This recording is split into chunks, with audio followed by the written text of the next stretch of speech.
This program is brought to you by thepodcastfactory.com.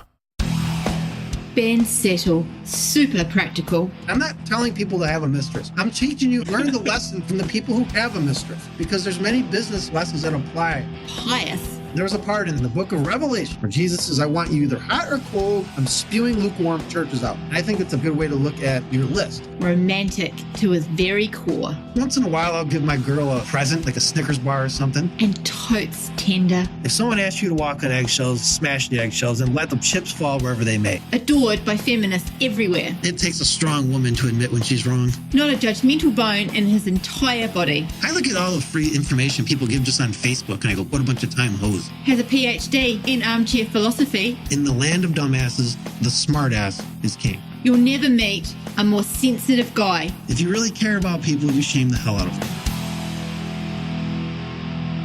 All right, this is Ben Settle, the bensettle.com podcast. And this time, Jonathan, we're going to talk about one of my favorite subjects, and that would be the topic of marketing proles, specifically 11 signs that you might be a marketing prole. Now, Jonathan, I want you to listen very carefully to this. I am. Because I don't even know what a prole is. Well, okay, so let me define this. And I'm going to define this. I'm going to quote from one of my own emails just because I think I articulated it better than I probably could off the cuff. First, let me just say it's not a term that I originated. It's something my pal Shane Hunter, actually, he likes to use the word prole. I think I just added marketing to it. So maybe it's like a brainchild of both of us. But basically, it's people who, they still work a job, right? They're still doing the thing. Maybe they got one toe in the business and one in a job, but there's nothing wrong with that. And by the way, there's nothing really wrong with anyone that's a marketing prole either. I mean, they're not bad people. But okay, they're still at a job. They still very much have a working class mentality, and they're not thinking like business people at all. They spend money on stuff and all that. They do what I like to do, which is they pay for things, but they don't buy things. In other words, they will spend money. For example, Gary Bensavanga's $5,000 course, for example, if one ever bought, I don't even know if they would buy something like this, but let's say they buy that and they pay money, they spend money on that and they never use it. That means they paid for it. However, if someone spends money on it and then uses it and then makes money from it, they bought it. Big difference between the two. They have a very scarcity-based mindset and mentality, which is rampant in this world. In fact, one of the things I try to do on this podcast, Jonathan, is to help people get their minds on straight so that when they do buy from me, they're ready to actually get stuff done and not just self-sabotage themselves, which is what most people do. They tend to play business with no intention of actually really doing anything. So, you know, they love to go on there and they go to all the seminars and they buy all the things, or pay for all the things, all the products and everything that they could possibly get, and proceed to do nothing with any of it because they really aren't ready to do anything. They're not in that mindset. They're still worried about, they're more worried about what's on basketball or football or something than actually getting work done. I mean, this is just how it is. There's nothing wrong with them. This is how they are. They always have an opinion about things they don't even know what the hell they're talking about. Least qualified. Yeah, they're also least qualified. And usually it's based on like feels and all that kind of stuff. It's not, or they read a book. Oh. Jonathan, they read a book. Oh, okay.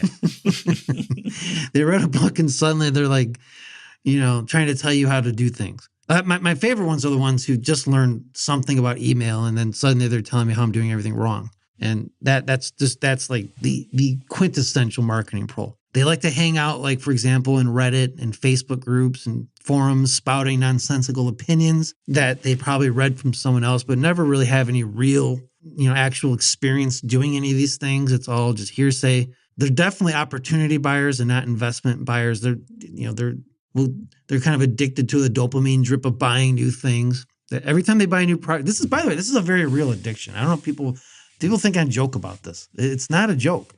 This is Michelle Spiva. Remember you? Oh, yeah. We had her on that one time in the old podcast because it's so important. On a rare circumstance where I actually interviewed someone on my own podcast, which I don't do on this new one now. This was the old Ben Settle Entrepreneur Show, which is no longer in existence. Once in a while, I would interview somebody. This show, it's just me and Jonathan. But I interviewed her because she is an expert at this. And she has studied this for years about how, especially the biz op niche and everything, they just are literally addicted to the dopamine drip of buying new stuff. They're never going to do anything. And, you know, you can make a good living selling to that. but you're never going to build a solid business with a solid back end or anything because they never do anything. They don't actually use it, so they're not ready to buy the next thing.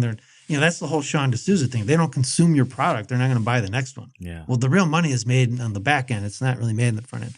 So those are a few, like, that's just like the overview of what I believe a marketing pro is. And then when I use the term, that's what I'm talking about. These are not bad people. They're not evil people. Most of them are probably very good, hardworking people, quite frankly, but their minds are a little screwed up. Jonathan, they need some medicine. Yeah. And so what I want to do is go over 11 signs that you might be a marketer. Not just you, Jonathan. I'm just joking about you being one. No, But- that describes me to the T. So in listening to this, if they fit any of these 11 signs, and it's a very good chance that a lot of people reading this will fit one of these 11 signs. Now you know what's one of your bottlenecks, or maybe several of these, and you can fix it, and you can better yourself, and not be a marketing pro and actually be a marketing business person. I don't know what the opposite of the pro would be, but I mean, pro is just from the old Russian term, the proletariat, the working class, whatever. The people who vote basically, allowed some pretty nasty stuff to happen because, maybe they were probably mistreated and all that. Don't get me wrong, but I'm just saying, like, that's the mindset. These are not business people. They're not entrepreneurial. They're the people that entrepreneurs will hire, and they make great employees, by the way. There's nothing wrong with that. But if you're a marketing pro, you're probably not going to really have a very successful business. So one of the first signs, and there's many more than 11, by the way. I'm just going over the 11 that may resonate with the vast majority of my audience here. You might be one if you don't have or never had a business plan. Now, it seems to me, Jonathan, like this would be like the first thing someone would do when you start a real business. I'm not saying you have to have ready, fire, aim. You don't have to have this. You have to ready, fire, aim. You don't have to have a 20-page document. What I'm saying is a plan. But most people just like buy an ebook and then, that's their plan, to buy another ebook. And you can do that. You can sell to that person if you want. But again, they're not, it's a marketing pro. So if you don't have a business plan or never had a plan, and a plan could be as simple as, okay, I'm going to find X market. I'm going to build the list of X market. I'm going to sell them Y product, and then I'm going to sell them Z product after they buy Y product. That's a simple business plan, Jonathan. Does not get any more easier than that, does it? I mean, that's a plan. And people who have wisely opted in to my site at bensettle.com, the free email players issue I give you, I have many months ago, I tacked on a bonus report to the end of it, which gives you this very simple business plan. But maybe it's too simple. I don't know. You might be a marketing pro if you brag about statistically irrelevant tests. Oh boy. This is like the vast majority of people. Whenever somebody tells me about their test results, my first question is, really, how many people was that? How many people did you test that on? Oh, 300 people. Yeah. You don't have to be a statistician, and real statisticians actually laugh at internet marketers because, you got to have a lot of numbers for something to be statistically relevant.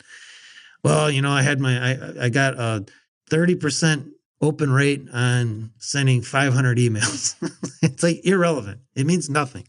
And open rates alone pretty much mean nothing, but it's even less than something that. But this is what they'll do. They'll go around and they'll do it in Facebook groups, especially, and on forums and all that. And when they're trying to get clients, they'll brag about their test results without any context whatsoever. And when you ask them about how many numbers they're going on, it's always some less than 1,000 when it should be several thousand of something. It just depends on what you're doing. But statistically irrelevant tests mean nothing, but it is like catnip to marketing pros. Another sign, Jonathan, that you might be a marketing pro. You have a very complicated onboarding model for your business, but you have nothing to offer yet. Yes. I mean, I know you've seen this before. People literally show their onboarding process. And so, well, what are you selling? I don't know. Well, I don't know yet. Like, how do you even do that? It doesn't even make sense to me. They got every variable figured out. Every variable's Except figured sales. out. I'm going to send them to this. I'm going to send them to this webinar, and then from there, they're going to get on this list and that list. I'm going to sell them something there. Okay, but what is the? Well, first of all, how many people are on your list? Well, I don't have a list yet. But that's how you can tell you're doing the marketing pro. And they have all this complicated stuff. They probably have something like ClickFunnels, which, I hear is a pretty good program, but it does you no good if you have no offer. If you have nothing to, You just what buy good is it doing it anymore? and then you get rich. Don't you know, Ben? 2 comical. Well, it's that, or they just sell that as an affiliate, right? Like that's the thing. Yeah. Yeah. Like, okay. Or so, they sell building you you know- funnels. That that's a quick biz up. Oh, okay. I didn't know that we're doing that. They sell the how-to of it. Okay. So that, is that a business plan? No. Is that a marketing prole? Yes. And there you go. Another sign that not you, Jonathan, I'm talking to the audience here, I'll that take you, credit. listener, might be a marketing prole if you publicly talk about how hard something is to do. So, oh man, this copywriting sure is hard. God, does anyone else find this hard? Oh man. Or it could be anything, not just copywriting, but it's so hard. Oh man, I spent all week on this. Oh, I'm tired. But they're basically doing the equivalent of what Jesus warned about in the New Testament when he's like, don't be like these hypocrites going out in the street because they're fasting, showing yourself looking all miserable and dirty and writhing around on the dirt to show how much dedication you. It looks stupid. It looks like nobody's going to respect that. It's not persuasive. It's very desperate and needy, and it's just stay away from. And I know people do it because they still haven't gotten this stuff out of their head about being needy. This is why I'm here, Jonathan, to help them through this. Give it to them. That's why I'm saying, like, I'm look, I do not hate marketing pros. I want to help them. Actually, I want them to not be that way. We need more people who are not marketing pros out there. And if you're out there on Facebook bitching about how hard just stop. Nobody feels sorry for you. In fact, most of us are find it funny. So just don't do it. Don't. Now, the only exception to this is if you want to talk about how much something sucked is if you turn it into a lesson and you don't sound like a victim. But most people sound like victims, Jonathan. They really do. They self-victim. And by the way, next week's podcast, we're going to talk a little bit about some people they might want to listen to get out of this victim mindset. But just get away from the victim mindset. Quit being needy. Nobody cares how hard it is. In fact, you're basically breaking one of the 48 laws of power, where you should be making everything look easy. That's the whole point. So, another sign that you might be a marketing pro, you're in the quote, make money online niche. Like, there are there are some legitimate people in that niche, but vast majority are not. And by the way, I'm talking email player subscribers I've called out on this too. I just started my business, and they shouldn't even be subscribing to email players. And they're not even like at this level to even know this. And they're like, I'm in the make money online niche. What do I do? This is before they even got the email players playbook. Like suddenly they're taking advantage of being able to ask me questions. And I'm like, first of all, get out of the make money online niche if you haven't made any money online. Okay, just get out of there. Go find a legitimate niche. Okay, and I don't understand why people are so averse to this. Why they think that like they should jump into like one of the most over rabid niches there is, but they do it. Chances are, if you're in the make money online niche, you are probably a marketing pro. Now, granted, you might have a business plan. You might actually have a big list and you might be selling. That's fine. There are exceptions to this. I'm just saying, generally speaking, most of the ones I've ever met are marketing proville. And so it is. And they need to stop it. And they can stop it by simply getting in a legitimate niche where they can build an actual business and they're not selling to dopamine addicts, which is what they're basically doing, and other marketing pros. So I know that's not as easy as selling to marketing pros. It's kind of like the dark side of the force. It's very quick and seductive. You can probably make some sales very quickly if you do the right things, but it's not a business. All right. You might be a marketing pro if when you're selling as an affiliate, you actually use the form emails that the publishers give you. Yes. This you know what? This isn't even a might be a marketing pro. This means you are a marketing pro. I will never understand why. I don't even understand why publishers give this as an option. Like I would be embarrassed to give a form email for everyone to use, and everyone sending the same emails promoting me. First of all, it makes the publisher look stupid. They don't even realize this. And I know there's internet marketers. I've been doing this since 2000. It works. Okay, it might work. It worked. But you can do better. But you can do better, right? It's like, oh, Jonathan. You know the beauty of this is, though? What? The absolute beauty of this, and this should give marketing pros some help or some hope.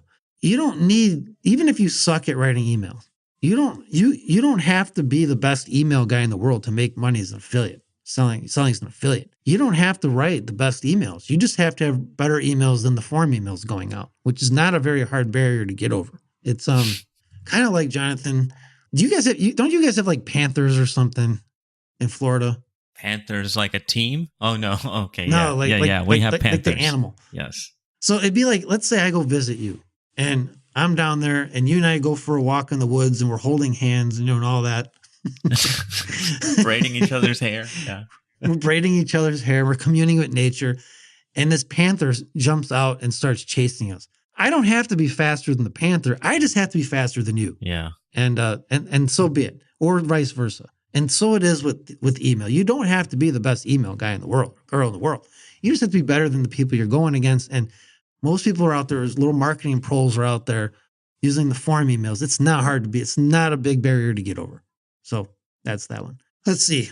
Another sign that you might be a marketing prole is you swipe and you steal everything and you never think or problem solve. Like, this is the mindset of a marketing. This is the quintessential marketing pro. I'm just going to swipe everything because so-and-so. And a lot of people will quote Dan Kennedy on this, by the way, because he has advocated in some books and stuff. It sounds like he advocates that. I don't think he does, but it kind of comes off that way. Sometimes the way he says stuff. But I can tell you right now, and this is just something that a lot of these copywriters have to get around their heads, the people they're studying. If they're studying someone who does this and who brags about this, and this is what they do, realize who you're learning from. Because if we're going to quote Dan Kennedy, okay, something else he said, if somebody has to go to a swipe file and like literally raid their swipe file, not because they have it all in their subconscious, like you've read so many ads just in your mind, that's the ideal way to be. They actually have to work from a swipe file. Don't pretend that they have any kind of mastery of the skill, because they don't. And that is who a lot of marketing pros are learning from, people like that who literally have to go to a swipe file and they're not learning from a master. So something to think about if you're spending money on books and coaching and the guy's telling you to go to just write from a swipe file like a Frankenstein. I'm going to take this headline from this ad and this opening from that. Nothing wrong with templates, like, templatized ways of doing things. Nothing wrong with that, and structures and all that. But word for word and all that, no. Another sign you might be a marketing pro is you care more about vanity metrics than sales. Like, you're a marketing pro if you literally only care about opens and you're not even tracking sales. You're a marketing pro, as far as I'm concerned. Sorry, it's just the way it goes. If all you track is opt-ins and you're not tracking sales, not only are you a marketing pro, but you're probably getting bad intel. And this is something I've talked about actually in public and in email. I've got multiple squeeze pages up. I track both the opt-in rate and the ones that lead to actual sales of email players. I can tell you right now, and this has happened multiple times with multiple ads, and I'm pretty sure this will span multiple niches. I haven't actually done it in very many niches, but I'm sure it would. The ones that get the most opt-ins do not always lead to the most sales. In fact, the ones that get the most sales might be the lowest opt-in rates you get because you're qualifying people better. So people literally copy and steal some. Oh, it must be working. No, it's working for opt-ins. It's working for the vanity metrics, maybe. I don't think you should, marketing pros will treat it as a video game, and that's not a good way to do it. So that's not. All right, there's 3 more left. You might be a marketing pro if you don't stick with anything and you just kind of flip from one thing to the next, probably because of a dopamine addiction you don't even know you have. This happens in email players a lot too. In fact, this is why I try so hard to qualify people and keep them out.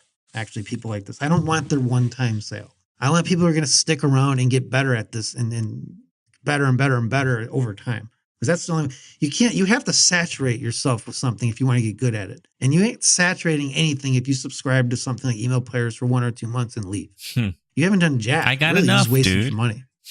Yeah, I got enough. I'm done. I'll be back. And then my favorite ones was I'll be back later after I go through these 10 issues. I don't let them back. Not only do I not let them back, I blacklist them in the shopping cart so they can't buy anything else from me either. And every time I launch something new, man, it's something I can't buy. I said, well, probably because you're a little marketing pro who said something stupid and quit too early and all that. I don't want them back. Why would I be like that? Am I giving up money? Yes. But I'm gaining peace of mind, and I'm gaining a much better customer base this way, which is more important to me than these little upfront sales. And I suggest everyone listening to this do the same thing. Just don't cater to quitters. It's an email players rule. Don't cater to quitters. That would be one. We should keep note of that. That's actually a very good one. Good thinking there, Jonathan. See, this is why I depend on you. I wouldn't even have recognized it. I just say shit. I don't know. Number 10, that sign you might be a marketing pro is you don't pay your vendors. Ooh. Which, I mean, to me, this is the height of low-class jackassery. They don't pay people when you get a bill, you pay it. Period. End of discussion. You don't jerk around with that kind of stuff. Especially if somebody's already did the work for you and they're waiting for you to pay them, like copywriting clients and all that. You pay people. Otherwise, you're just a stupid little prole and you shouldn't even be in business. And by the way, I don't get paid by, like, I'm not anyone's vendor. So this is not coming from like a personal point of view, but I just have friends who are, and I see like, they're so surprised when I pay them right away. Like, God, you'd be surprised. I have to wait sometimes weeks and months for people and then play these games. I have to go chase money. If you're making people chase money, you are a marketing pro and you need to go back whence you came. All right. Pay your vendors. Finally, the 11th sign that you might be a marketing pro, and there's many more. This is probably an ongoing series, Jonathan. You get all your education from free resources. Yes. Oh, yeah. I have every opt-in ebook in the world. Right? I transcribe webinars and I don't listen to them. I heard that shit the other day. Really? That's like a real thing someone actually said. It's amazing to me. Or I listened to 200 of your podcasts, but why would I buy anything? As if I really give the real stuff away here. If that's your mindset, okay, fine. Again, it doesn't make someone a bad person, but it makes them a marketing pro, and they're never going to build a real thriving business that way. So those are 11 signs that someone might be a marketing pro, and heed these warnings well. If you find that you're doing any of these 11 things, just don't do them anymore. And realize that you're being a little pro. And if you don't want to be a pro and you want to be an actual business person, an aristocrat in your business, go the opposite way. So that's it.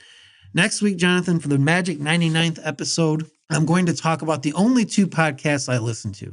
And some of the reasons why I do and some of the things you can get from listening to them as well. That's next week. I'm hoping one of them is the bensettle.com podcast. We'll be back in your earbuds next time. You've been listening to the bensettle.com podcast. To download yourself a free issue of Ben's prestigious $97 per month email players newsletter, which is going to show you 24 ways to write emails people eagerly read, click, and buy from, head on over to www.bensettle.com. Well, off you go. You know it makes sense. This is the podcastfactory.com.